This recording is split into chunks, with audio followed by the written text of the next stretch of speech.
If you make sample packs, if you make drum loops, if you make drum kits, you need to watch this video. So I recently got a new sampler and it's called the Roland SP404, and I have a lot of drum kits and sample packs, and I was like, let me put inside my SD card and load it in my Roland SP404. I realized that some samples were not loading up. We're just showing unsupported formats, unsupported audio could not load. So some samples were working and some samples were not working, and I was wondering, how come all these samples play freely in my FL Studio, but when I put it on here, some things are unsupported? So I had to do more research, and I found out that some of these samplers don't support 32-bit float audio, and these days almost every drum kit is exported in 32-bit audio format. I had to figure out the way to convert all those samples that have a lot of drum kits into 24-bit or 16-bit so that it can work on my sampler.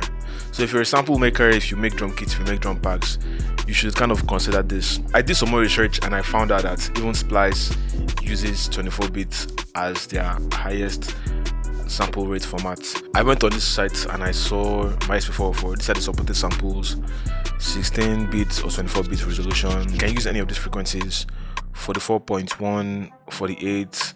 I mostly use 44.1 or 48 samples, but I had to convert almost every single thing to 24-bit so that it could work on my sampler and I can use it on go. Just a tip for you guys: if you're making samples, if you're making drum kits, drum packs, try and consider the guys that use samplers. Know your target audience. If you're making drum kits for people that use samplers or people that use machines, drum pads, if you want to be on the safe side, just make sure you're exporting 24-bit or 16 bits at least. You have most of your samples working in every single interface. The only downside with 24-bit is if you have audio that's clipping and it clips and you export that clipped audio, there is no way to fix that in post. A lot of old DAWs support only 24-bit maximum. Even streaming platforms mostly support only 24-bit. A lot of streaming platforms. So if you're exporting your song there, you have to export 24-bit audio samples. So kind of put that in mind when you're exporting samples. If you really want to export 32-bit, make sure you make a folder for 32-bit, but also just be nice to make another folder for 24-bit. And some old samplers, like the older MPCs, they only use 16 bits or 8 bits, so you might even have to convert all those your samples into 8 bits or 16 bits and 24 bits. So let me show you guys how to do it. I found this software called Audacity. I'm sure everybody has Audacity. It's free. I downloaded it, I installed it. It was actually one of my first DAWs before I started using Cubase or FL Studio.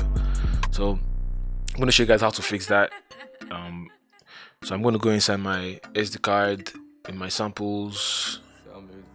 I kind of already did some shortcuts here and there. So if you go to Edit, Preferences, let me show you the shortcuts you might probably need. The first one is Import. So I kind of I just changed the shortcuts to Ctrl-I. The next one is Export. Export audio, I changed mine to Ctrl-E. You can just press Ctrl-E and then press Set. And I changed all the shortcuts. And the last one I changed was Remove tracks. I changed mine to Alt-R. And if you want to select everything, if you press Ctrl-A, Ctrl-A is to select all.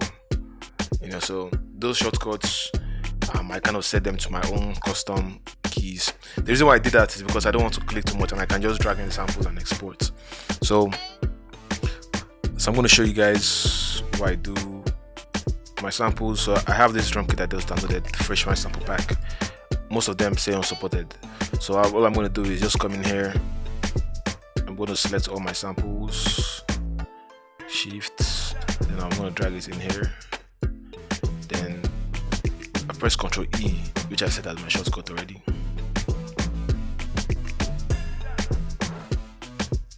So I can press Ctrl-E, which I set as my shortcut, or I can come to File, Export Audio.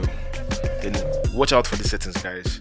So first thing when I notice is, if you look at the stereo sample rates, is 48,000 kilohertz. And they're all 32 bits, that's why it doesn't work on my sampler. So I might want to either change my sample rate to 48 or 44.1. I usually use 44.1 just cause, or you can leave it at 48. But then my encoding, I set my encoding to 24 bits PCM. If I needed to go lower, I'll go to like 16 bits or worst 8 bits. But I think my sampler can use 24 bits. I'm going to just use 24 bits PCM. Then this is doing the batch export, so I don't have to do it one by one. Then I'm just going to check on this trim blank space before first clip, and I'm going to choose multiple files. If you only have one file in there, it's only going to show you your entire project. But if you have multiple files in your tracks, it's going to show you multiple files that you can click on. So I'll click on multiple files. Then I'm exporting the labels based on the tracks. So the name of the track is already set to the name of the sample, and I'm going to click on overwrite existing files because I don't need the 32 bits in there. If I wanted the 32 bits and I wanted the 24 bits, I'll just make a new folder. I'll just uncheck this, and I'm just going to browse to a new folder. But since I already have the samples in my SD card, I don't need it anywhere else. I'm just going to go back in here. I'm going to choose my folder, press save. I'm going to choose overwrite existing files. Set all my settings properly, and I just press export. After doing all this, it's going to take a while, or like a minute.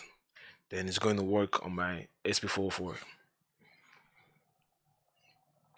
See, so I'm just going to do this for all the folders. So now I'm going to press Ctrl A and Alt R and remove everything on there.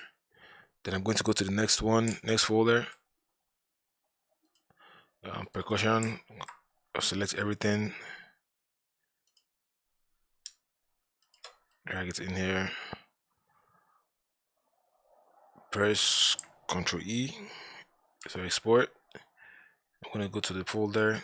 Make sure you browse to the folder you're going to. You can kind of be tiresome, but this is the best way I found to do it. Then I'm just going to press export again. See, it's as easy as that. Ctrl A, Alt R. Alright guys, I hope this video was kind of helpful. If you're making sample packs, like I said already, just make folders 24 bits, 32 bits, and upload it. Don't only upload 32 bits because it might not work for everybody. And like I said, Splice only uses 24 bits too, so it's like you can't go wrong. Just make sure you don't make a samples clip, basically.